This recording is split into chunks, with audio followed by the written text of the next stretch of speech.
O livre mercado não leva países pobres e de renda média para o desenvolvimento econômico. O livre mercado não vai levar o Brasil para o desenvolvimento econômico. Vou explicar aqui de uma maneira bem simples, fazendo um desenho que é fruto de um trabalho que eu escrevi recentemente junto com econofísicos, né, que é uma turma que tem usado técnicas de física e de redes, né, para construir novas ferramentas, né, de análise. Então, e são caras incríveis, assim, geniais, muito brilhantes, né? Eles trouxeram elementos assim para a gente analisar a riqueza e pobreza das nações, são elementos fantásticos, né? E agora dá para a gente fazer um desenho bem simples, né, de por que o livre mercado não leva países pobres ao desenvolvimento econômico. Então eu vou explicar aqui para vocês o desenho rapidamente, um desenho mental, depois eu deixo a referência aqui embaixo, vocês podem olhar lá no meu blog e tal, é muito simples entender, né? Então imagina que a gente tem um platô, e em cima desse platô a gente tem os países ricos que dominam as tecnologias mais sofisticadas, né, os bens e serviços que têm o maior conteúdo tecnológico, né? Então tem um platô e aí tem rampas, né, como se fosse uma montanha,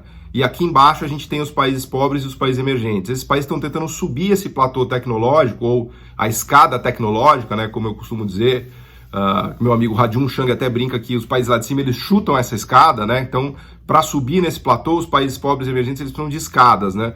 E essas escadas são tarifas, subsídios, empréstimos do setor público, conteúdo nacional, compras de governo, né? Depois que você sobe lá no platô, você não precisa mais da escada, porque daí você já está lá em cima desse platô. E aí, estando lá, o seu objetivo é não deixar outros países subirem, né?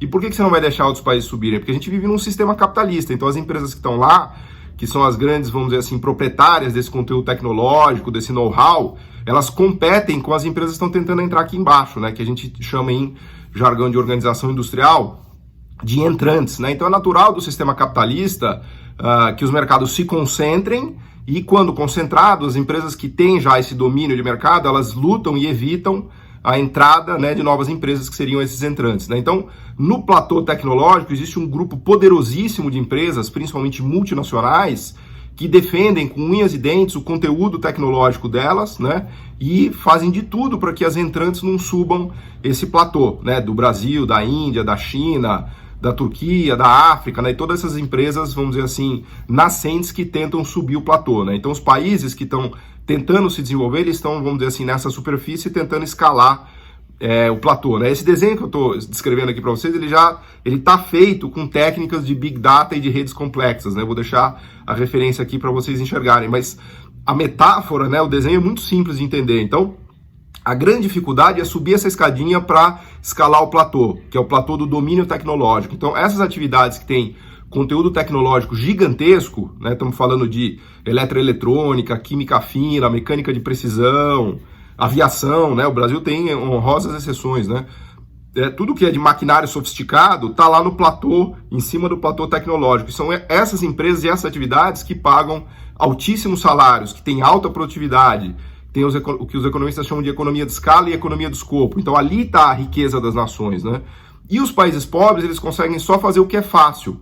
O que é fácil é mineração, agro, e veja, na parte agro, os agrotóxicos, química ligada a agro, maquinário ligado a agro, os países do core, né, de cima do platô, que dominam.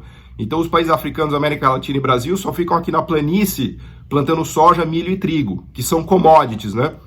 Inclusive os economistas chamam o que tem em cima do platô de concorrência imperfeita e nas planícies concorrência perfeita, né? Quando você produz commodities, você está no mercado de concorrência praticamente perfeita, e quando você está no platô, você está no mundo da concorrência imperfeita, né? Então basta vocês olharem que os produtos mais sofisticados do mundo são dominados por 5 ou 6 empresas, né? Quando você olha essas máquinas sofisticadas, por exemplo, tem 5 ou 6 empresas, em geral uma italiana, uma alemã, uma americana, uma japonesa e uma suíça. Então, para todos os produtos ricos, né, que pagam bons salários e que tem muito conteúdo tecnológico, há sempre um país rico ou meia dúzia de países ricos e meia dúzia de empresas ricas que dominam. E os coitados dos países emergentes e pobres tentam subir esse platô com a escada, mas não conseguem. Por quê? Justamente porque a gente tem um mercado já concentrado em que o poder de fogo do incumbente, né, que é a empresa que está lá, que é o país que está lá, é muito violento. Então, qual é a chance de uma empresa africana nascente concorrer com uma multinacional, com uma BMW, com uma Mercedes-Benz? Nenhuma, né? Então, por isso, o livre mercado ele mantém o status quo. Num mundo concentrado, né, especialmente de bens e serviços sofisticados, quanto mais sofisticado é o bem ou o serviço, mais concentrado é esse mercado, né? Basta vocês olharem exemplos disso ao redor do mundo. Então, mais difícil é para os países entrantes subirem essa escada. Então, se você deixar o livre mercado operar, ele simplesmente vai manter o status quo. Então, a única força capaz de reverter isso é a força do Estado ajudando as empresas, né? O que a gente viu, por exemplo, na China e na Índia, ajudando com subsídio, com incentivo, com crédito público, com compras governamentais, com conteúdo nacional. Não há nenhuma garantia de que as empresas vão conseguir subir esse platô com a ajuda do Estado. No Brasil, elas não conseguiram, a grande maioria delas não conseguiu. Na América Latina como um todo, não é isso que é o aumento da complexidade econômica que eu digo. Lá em cima, a gente tem os bens altamente complexos, e aqui embaixo, os bens simples, commodities, matérias-primas, agro e mineração que não tem complexidade nenhuma. Então, o auxílio do Estado não garante essa subida. Aliás, poucos países conseguiram sair da superfície e chegar no platô, né? Israel, mais recentemente Israel, Singapura, Coreia do Sul, Irlanda, Hungria, você conta nos dedos, a grande maioria de África e América Latina e Ásia Central falhou. Falhou porque é muito difícil, porque as multinacionais e as empresas ricas estão ali se defendendo em mercados concentrados. Então, na verdade, é uma simples lógica de organização industrial e concentração de mercado, só isso. Por isso que o livre mercado tem muita dificuldade em romper essas estruturas de concentração. Por isso que você precisa do Estado para regular isso e para ajudar isso, tá bom? Então, essa é uma explicação super simples do platô tecnológico e de por que o livre mercado não leva ao desenvolvimento econômico.